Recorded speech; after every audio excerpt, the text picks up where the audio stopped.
मुल्क नूं बहुत ज़्यादा नुकसान हो रहा है उन्हां लोकां दे नाल ਜਿਹੜੇ ਲੋਕ ਬੈਂਕਾਂ ਤੋਂ ਲੋਨ ਲੈਂਦੇ ਨੇ ਇੰਡਸਟਰੀ ਲਗਾਉਣ ਦੇ ਨਾਮ ਦੇ ਉੱਤੇ, ਇੰਡਸਟਰੀ ਨੂੰ ਵਧਾਉਣ ਦੇ ਨਾਮ ਦੇ ਉੱਤੇ, ਇੰਡਸਟਰੀ ਨੂੰ ਚਲਾਉਣ ਦੇ ਨਾਮ ਦੇ ਉੱਤੇ, ਤੇ ਉਸ ਤੋਂ ਬਾਅਦ ਉਸ ਲੋਨ ਦੀਆਂ ਕਿਸ਼ਤਾਂ ਤਾਰਨ ਦੀ ਥਾਂ ਤੇ ਇਸ ਮੁਲਕ ਨੂੰ ਛੱਡ ਕੇ ਜਾਂ ਤਾਂ ਕਿਸੇ ਹੋਰ ਮੁਲਕ ਦੇ ਵਿੱਚ ਜਾ ਕੇ ਵਸ ਜਾਂਦੇ ਨੇ ਜਾਂ ਫਿਰ ਇਸ ਮੁਲਕ ਦੇ ਵਿੱਚ ਰਹਿੰਦਿਆਂ ਹੀ ਸਿਆਸੀ ਤਿਗੜਮਬਾਜ਼ੀਆਂ ਦੇ ਨਾਲ ਗੰਢ ਤੁੱਪ ਕਰਕੇ ਉਸ ਲੋਨ ਨੂੰ ਐਨਪੀਏ 'ਚ ਤਬਦੀਲ ਕਰਵਾ ਲੈਂਦੀਆਂ ਨੇ, ਜਿਹਦੇ ਨਾਲ ਉਹ ਸੁਰਖਰੂ ਹੋ ਜਾਂਦੇ ਆ ਉਸ ਕਰਜ਼ ਤੋਂ। ਆਮ ਗੁਠਲੀਆਂ ਕੇ ਦਾਮ, ਜਾਣੀ ਕਿ ਮੁਲਕ ਦੇ ਵਿੱਚ ਵੀ ਰਹਿ ਗਿਆ ਤੁਸੀਂ, ਪੈਸਾ ਵੀ ਤੁਹਾਡਾ ਬਚ ਗਿਆ ਤੇ ਕਿਸ਼ਤਾਂ ਵੀ ਨਹੀਂ ਤਾਰਨੀਆਂ ਪਈਆਂ ਤੇ ਕਰਜ਼ ਵੀ ਤੁਹਾਡਾ ਉਤਰ ਗਿਆ ਸਰਕਾਰ ਦੇ ਖਾਤੇ 'ਚੋਂ, ਜਾਂ ਕਹਿ ਲਓ ਕਿ ਆਮ ਲੋਕਾਂ ਦੇ ਕੋਲੋਂ ਜਿਹੜਾ ਟੈਕਸ ਦੇ ਰੂਪ ਦੇ ਵਿੱਚ ਪੈਸਾ ਉਗਰਾਇਆ ਗਿਆ ਸੀਗਾ ਉਸ ਦੇ ਜ਼ਰੀਏ ਤੁਹਾਡਾ ਕਰਜ਼ ਜਿਹੜਾ ਕੋਈ ਹੋਰ ਉਤਾਰ ਗਿਆ। ਸੋ ਹੁਣ ਇੱਕ ਜਿਹੜੇ ਅੰਕੜੇ ਸਾਹਮਣੇ ਆਏ ਨੇ ਉਹ ਅੰਕੜੇ ਇਹ ਕਹਿੰਦੇ ਆ ਕਿ 2300 ਬੈਂਕਾਂ 'ਚ 1 ਲੱਖ ਕਰੋੜ ਦੇ ਘੁਟਾਲੇ ਦਾ ਨੁਕਤਾ ਜਿਹੜਾ ਇਸ ਸਮੇਂ ਸਾਹਮਣੇ ਆ ਰਿਹਾ। ਦੇਸਰਾਜ ਕਾਲੀ ਜੀ, ਇਹ ਕਿਹੜਾ ਘੁਟਾਲਾ ਆ, ਕਦੋਂ ਹੁੰਦਾ ਘੁਟਾਲਾ, ਕਿਸ ਤਰੀਕੇ ਨਾਲ ਹੁੰਦਾ ਆ ਤੇ ਇਹਦੇ ਉੱਤੇ ਪਰਦਾਨੋਸ਼ੀ ਕਿਵੇਂ ਕੀਤੀ ਜਾਂਦੀ ਹੈ? ਤਸਵੀਰ ਬਹੁਤ ਸਾਰੇ ਘੁਟਾਲੇ ਨੇ 2300 ਬੈਂਕਾਂ ਦੇ ਵਿੱਚ ਹੋਏ ਨੇ ਜੀ, ਔਰ ਇਹ ਪਿਛਲੇ 5 ਸਾਲਾਂ ਦੇ ਨੇ ਜੀ। ਇਹ ਆਰਟੀਆਈ 'ਚ ਕਿਸੇ ਨੇ ਰਿਕਾਰਡ ਮੰਗਿਆ ਆਰਬੀਆਈ ਤੋਂ, ਰਿਜ਼ਰਵ ਬੈਂਕ ਆਫ ਇੰਡੀਆ ਨੇ ਇਹ ਰਿਕਾਰਡ ਦਿੱਤਾ ਹੈ ਔਰ ਉਹਨਾਂ ਨੇ ਵੈਸੇ ਰਿਕਾਰਡ ਦਿੰਦਿਆਂ ਹੋ ਸਕਦਾ ਉਹਨਾਂ ਨੂੰ ਥੋੜ੍ਹੀ ਜਿਹੀ ਹਯਾ ਵੀ ਆਈ ਹੋਵੇ ਤਾਂ ਉਹਨੇ ਨਾਲ ਇਹ ਵੀ ਕਿਹਾ ਕਿ ਇਹਨਾਂ ਵਿੱਚੋਂ ਬਹੁਤ ਸਾਰਿਆਂ ਦੇ ਉੱਤੇ ਕਾਰਵਾਈ ਵੀ ਬੜੇ ਤਿੱਖੇ ਰੂਪ ਦੇ ਵਿੱਚ ਕੀਤੀ ਜਾ ਰਹੀ ਆ, ਅਲੱਗ-ਅਲੱਗ ਤਰੀਕੇ ਦੇ ਨਾਲ। ਮਤਲਬ 2300 ਬੈਂਕ ਜੀ ਘੁਟਾਲੇ ਔਰ 1 ਲੱਖ ਕਰੋੜ ਜਿਹੜਾ ਹੈ, ਤੁਸੀਂ ਅੰਦਾਜ਼ਾ ਲਾ ਲਓ ਵੀ ਸਾਡਾ ਬੈਂਕਿੰਗ ਸਿਸਟਮ ਜਿਹੜਾ ਹੈ, ਜਿਸ ਵੇਲੇ ਪੀਐਨਬੀ ਦੇ ਵਿੱਚ ਨੀਰਵ ਮੋਦੀ ਵਾਲਾ ਮਾਮਲਾ ਆਇਆ ਸੀ ਤਾਂ ਦੰਗ ਰਹਿ ਗਏ ਸੀ ਲੋਕ, ਉਂਗਲੀਆਂ ਟੁੱਕਦੇ ਸੀਗੇ ਕਿ ਅਸੀਂ ਸਾਡਾ ਪੈਸਾ ਯਾਰ ਸੁਰੱਖਿਅਤ ਹੀ ਨਹੀਂ ਹੈ ਜੀ, ਸਾਡੇ ਬੈਂਕ ਇੰਨੇ ਅਵੇਸਲੇ ਨੇ, ਸਾਡੀ ਆਰਬੀਆਈ ਦਾ ਇਹਨਾਂ ਦੇ ਉੱਤੇ ਇੰਨਾ ਕੁ ਕੰਟਰੋਲ ਹੀ ਹੈ, ਸਾਡੀ ਗਵਰਨਮੈਂਟ ਨੂੰ ਮਤਲਬ ਪਤਾ ਹੀ ਨਹੀਂ ਕਿ ਕਿਵੇਂ ਬੈਂਕ ਸਿਸਟਮ ਦੇ ਵਿੱਚ ਲੂਪੋਲ ਕਿਹੜੇ ਨੇ ਔਰ ਕਿਸ ਤਰੀਕੇ ਦੇ ਘੁਟਾਲੇ ਹੋ ਰਹੇ ਨੇ। ਯਾਨੀ ਜਿਹੜੀ ਚੈਕਿੰਗ ਹੋਣੀ ਹੁੰਦੀ ਆ, ਜਿਹੜਾ ਟਕਰਾ ਕੇ ਡਾਟੇ ਦੇਖਣੇ ਹੁੰਦੇ ਆ ਸਾਰੇ ਦਾ ਸਾਰਾ 3 ਸਾਲ ਬਾਅਦ, ਯਾਨੀ ਕੋਈ ਖਬਰ ਹੀ ਨਹੀਂ ਕਿਸੇ ਨੂੰ ਖਬਰ ਨਹੀਂ ਤੇ ਮੁੜ ਕੇ ਹਰੇ ਹੋਏ ਜਵਾਰੀਏ ਵਾਂਗ ਹੱਥ ਝਾੜ ਕੇ ਬਹਿ ਜਾਂਦੇ ਨੇ। ਔਰ ਹੁਣ ਤੁਸੀਂ ਹੈਰਾਨੀ ਨਹੀਂ ਹੁੰਦੀ ਹੈ ਕਿ 5 ਸਾਲ ਮਤਲਬ ਇਹਦਾ ਅੰਦਾਜ਼ਨ ਬਣਦਾ ਕਿ ਡੇਲੀ 10 ਘੁਟਾਲੇ ਹੋ ਰਹੇ ਨੇ ਜੀ, ਡੇਲੀ ਰੋਜ਼ ਤੁਹਾਡੇ ਨਾਲ 10 ਘੁਟਾਲੇ ਹੈ ਨਾ, ਤੇ ਔਰ 1 ਲੱਖ ਕਰੋੜ ਦੇ ਜੀ।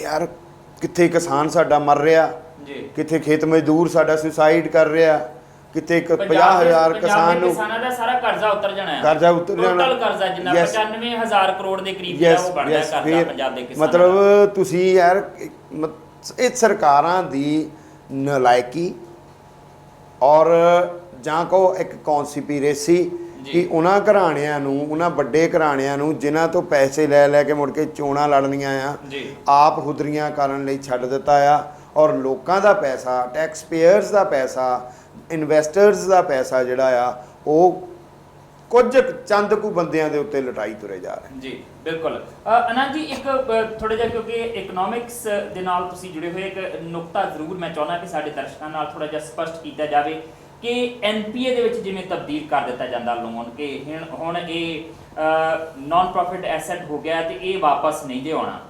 ਜਿਹੜੇ ਥੋੜੇ ਕਰਜ਼ੇ ਆ, ਜਿਵੇਂ ਕਿਸਾਨ ਕੋਈ ਕਰਜ਼ਾ ਲੈ ਲੈਂਦਾ, ਕੋਈ ਮਜ਼ਦੂਰ ਕਰਜ਼ਾ ਲੈ ਲੈਂਦਾ, ਕੋਈ ਆਮ ਬੰਦਾ ਕਰਜ਼ਾ ਲੈ ਲੈਂਦਾ ਘਰ ਬਣਾਉਣ ਦੇ ਲਈ, ਕੋਈ ਗੱਡੀ ਲੈਣ ਦੇ ਲਈ, ਉਹ ਬਹੁਤ ਛੋਟੇ ਕਰਜ਼ੇ ਹੁੰਦੇ ਆ, ਉਹ ਅੱਜ ਤੱਕ ਐਨਪੀਏ 'ਚ ਤਬਦੀਲ ਨਹੀਂ ਹੋਏ, ਜਦਕਿ ਇਹ ਜਿਹੜਾ ਲੱਖਾਂ ਕਰੋੜ ਰੁਪਈਆ ਲਿਆ ਜਾਂਦਾ ਇਹ ਐਨਪੀਏ 'ਚ ਤਬਦੀਲ ਹੋ ਜਾਂਦਾ, ਜਦਕਿ ਇਹ ਭਲੀ ਭਾਂਤ ਬੈਂਕਾਂ ਵੀ ਜਾਣਦੀਆਂ, ਸਰਕਾਰਾਂ ਵੀ ਜਾਣਦੀਆਂ ਕਿ ਭਾਈ ਇਹ ਅਮਾਊਂਟ ਬਹੁਤ ਵੱਡੀ ਹੈ, ਜੇ ਇਹਨੂੰ ਮਾਫ ਕਰਾਂਗੇ ਤੇ ਘਾਟਾ ਬਹੁਤ ਵੱਡਾ ਪੈਣਾ। ਕੋਈ ਲੱਖ 2 ਲੱਖ 50,000 ਵਾਲੇ ਦਾ ਐਨਪੀਏ 'ਚ ਤਬਦੀਲ ਕਰ ਵੀ ਦਿੱਤਾ ਤੇ ਉਹ ਘਾਟੇ ਪੂਰੇ ਹੋ ਜਾਣੇ ਆ ਛੇਤੀ। ਜਸਵੀਰ, ਇੱਕ ਨਾ ਬੜਾ ਵੱਡਾ ਇਲੂਜ਼ਨ ਆ ਜੀ, ਆਈ ਵਾਸ਼ ਆ ਬਈ, ਜੇ ਦੇਸ਼ ਨੇ ਤਰੱਕੀ ਕਰਨੀ ਹੈ ਨਾ ਤਾਂ ਉਹਦੇ ਲਈ ਵੱਡੀ ਇੰਡਸਟਰੀ ਚਾਹੀਦੀ ਹੈ ਜੀ। ਭਾਰਤ ਵਰਗਾ ਦੇਸ਼ ਹੈ ਨਾ ਜਿਹੜਾ, ਜਿੱਥੇ ਲੇਬਰ ਜਿਹੜੀ ਹੈ ਸਸਤੀ ਵੀ ਆ ਔਰ ਬੜੀ ਜ਼ਿਆਦਾ ਮਿਕਦਾਰ 'ਚ ਆ, ਇੱਥੇ ਛੋਟੀ ਇੰਡਸਟਰੀ ਚਾਹੀਦੀ ਹੈ, ਘਰੇਲੂ ਕੁਝ, ਜਿਸ ਤਰ੍ਹਾਂ ਜਲੰਧਰ ਦੇ ਵਿੱਚ ਹੀ ਸਪੋਰਟਸ ਇੰਡਸਟਰੀ ਆ, ਲੁਧਿਆਣੇ 'ਚ ਹੋਜ਼ਰੀ ਹੈ, ਸਾਈਕਲ ਇੰਡਸਟਰੀ ਹੈ, ਇਹ ਛੋਟੀ ਇੰਡਸਟਰੀ ਹੈ, ਘੱਟ ਖਰਚਾ ਚੱਲਦਾ ਆ ਔਰ ਤੁਸੀਂ ਛੋਟੇ ਯੂਨਿਟ ਵੀ ਚਲਾ ਸਕਦੇ ਹੋ। ਔਰ ਪਰ ਕੀ ਹੋਇਆ ਜਦੋਂ ਦੂਸਰਾ 5 ਸਾਲਾ ਯੋਜਨਾ ਭਾਰਤ ਵਿੱਚ ਚੱਲਦੀ ਆ ਨਾ, ਤਾਂ ਨਹਿਰੂ ਹੁਣੀ ਇੱਕ ਪ੍ਰੋਜੈਕਟ ਲੈ ਕੇ ਆਉਂਦੇ ਨੇ ਵੀ ਆਪਾਂ ਦੇਸ਼ ਨੂੰ ਵੱਡੀ ਸਨਅਤ ਦੇਣੀ ਆ ਜਿਹਦਾ ਜਸਟੇਸ਼ਨ ਪੀਰੀਅਡ ਵੀ ਵੱਡਾ ਆ ਜੀ। ਉਹ ਵੱਡੀ ਉਹ ਜਿਹੜੀ ਉਹ ਪਾਲਿਸੀ ਨਾ ਉਹਦੇ ਚੋਂ ਅਜੇ ਤੱਕ ਭਾਰਤ ਨਿਕਲਿਆ ਨਹੀਂ ਆ। ਔਰ ਹੌਲੀ ਹੌਲੀ ਉਸ ਪਾਲਿਸੀ ਦੇ ਕਰਕੇ ਭਾਰਤ ਕਾਰਪੋਰੇਟ ਘਰਾਣਿਆਂ ਦੇ ਕਬਜ਼ੇ 'ਚ ਆ ਗਿਆ ਜੀ, ਕਿਉਂਕਿ ਵੱਡੇ ਘਰਾਣਿਆਂ ਨੇ ਕਰਨਾ ਸੀ, ਛੋਟਿਆਂ ਨੇ ਤਾਂ ਕਰ ਨਹੀਂ ਸਕਦੇ। ਔਰ ਉਹਨਾਂ ਨੂੰ ਸਰਕਾਰਾਂ ਨੇ ਕਰਜ਼ੇ ਦੇਣੇ ਸ਼ੁਰੂ ਕੀਤੇ, ਉਹਨਾਂ ਨੂੰ ਹੀ ਕਰਜ਼ਾ ਦੇਣ ਲਈ ਵੱਡੇ ਪੱਧਰ ਤੇ ਬੈਂਕਾਂ ਨੂੰ ਨੈਸ਼ਨਲਾਈਜ਼ ਕੀਤਾ ਇਹਨਾਂ ਨੇ ਵੀ ਇਹ ਆਪਾਂ ਆਪਣੇ ਚਹੇਤਿਆਂ ਨੂੰ ਦੇ ਸਕਦੇ ਹਾਂ। ਹੁਣ ਸਮੱਸਿਆ ਇਹ ਆ ਗਈ ਆ ਵੀ ਜਿਹੜੇ ਕਾਰਪੋਰੇਟ ਘਰਾਣੇ ਆ ਜਿਹੜੇ ਉਹ ਸਰਕਾਰਾਂ ਵੀ ਚਲਾ ਰਹੇ ਨੇ ਔਰ ਇਹਨਾਂ ਦਾ ਪੂਰਾ ਇੱਕ ਦੂਜੇ ਨਾਲ ਗੱਠਜੋੜ ਵੀ ਆ। ਔਰ ਜਦੋਂ ਇਲੈਕਸ਼ਨਸ ਹੁੰਦੇ ਨੇ ਉਹਨਾਂ ਦੇ ਜਿਹੜੇ ਜਹਾਜ਼ ਨੇ ਉਹਨਾਂ ਉੱਪਰ ਇਹ ਘੁੰਮਦੇ ਵੀ ਨੇ, ਸਭ ਕੁਝ ਵੀ ਕਰਦੇ ਆ। ਤੁਸੀਂ ਬੈਂਕ ਕੋਲ ਲੈ ਲਓ ਲੱਖ ਰੁਪਈਆ, ਤੁਸੀਂ ਕਿਹੜੇ ਜਹਾਜ਼ 'ਚ ਘੁਮਾ ਲਓਗੇ ਇਹਨਾਂ ਨੂੰ? ਇਸ ਕਰਕੇ ਤੁਹਾਨੂੰ ਉਹ ਦੇਣੇ ਹੀ ਪੈਣੇ ਆ।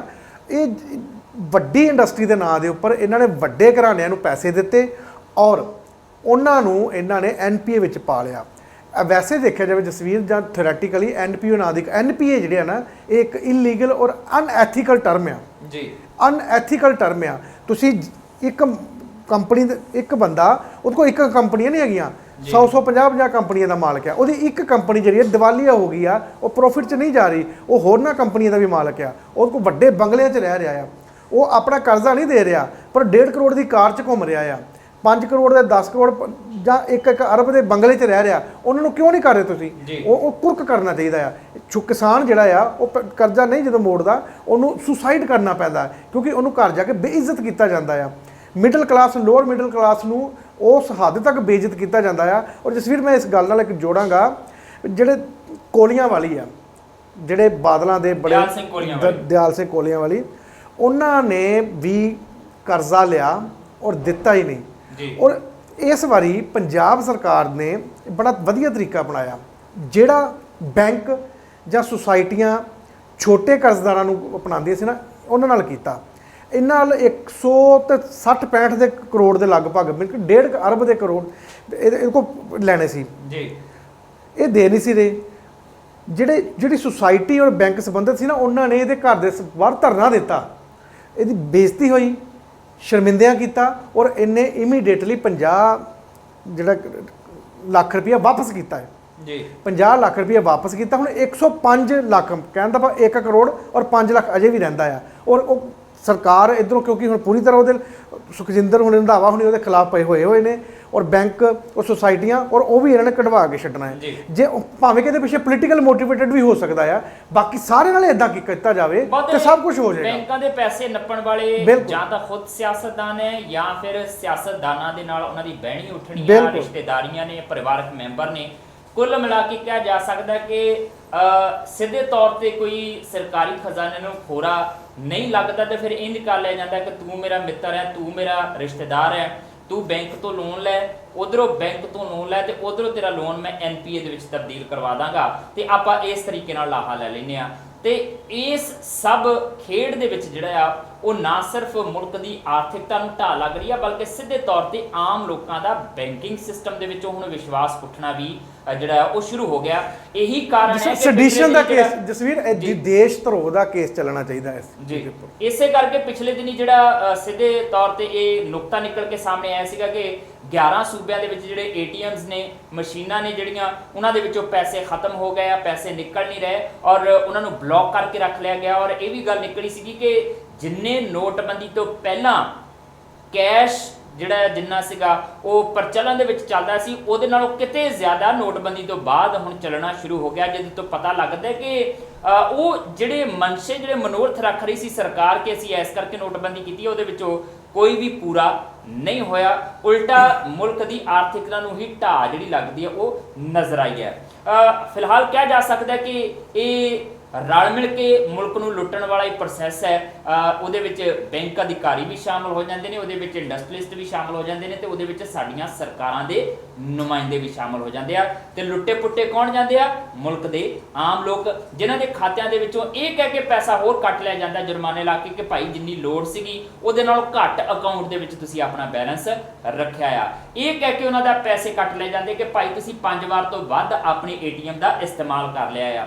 ਇਹ ਕਹਿ ਕੇ ਪੈਸੇ ਕੱਟ ਲਏ ਜਾਂਦੇ ਕਿ ਅਸੀਂ ਤੁਹਾਡੇ ਟ੍ਰਾਂਜੈਕਸ਼ਨ ਦੀ ਸਰਵਿਸ ਜਿਹੜੀ ਆ ਉਹ ਤੁਹਾਨੂੰ ਤੁਹਾਡੇ ਮੋਬਾਈਲ ਤੇ ਦਿੰਨੇ ਕਿ ਭਾਈ ਇੰਨੇ ਪੈਸੇ ਕੱਟੇ ਗਏ, ਇੰਨੇ ਪੈਸੇ ਜਮ੍ਹਾਂ ਕਰ ਗਏ, ਉਹਦੇ ਪੈਸੇ ਅਸੀਂ ਕੱਟ ਲਿਆ। ਸੋ ਕੁੱਲ ਮਿਲਾ ਕੇ ਜੇਬ ਆਮ ਵਿਅਕਤੀ ਦੀ ਹੀ ਕੱਟੀ ਜਾ ਰਹੀ ਹੈ। ਪਰ ਇਕੱਲੇ ਆਮ ਵਿਅਕਤੀ ਦੀ ਜੇਬ ਨਹੀਂ ਕੱਟੀ ਜਾ ਰਹੀ, ਹੁਣ ਤਾਂ ਸਰਕਾਰਾਂ ਨੇ ਜਿਹੜਾ ਨਵਾਂ ਟੈਕਸ ਸਿਸਟਮ ਵਨ ਨੇਸ਼ਨ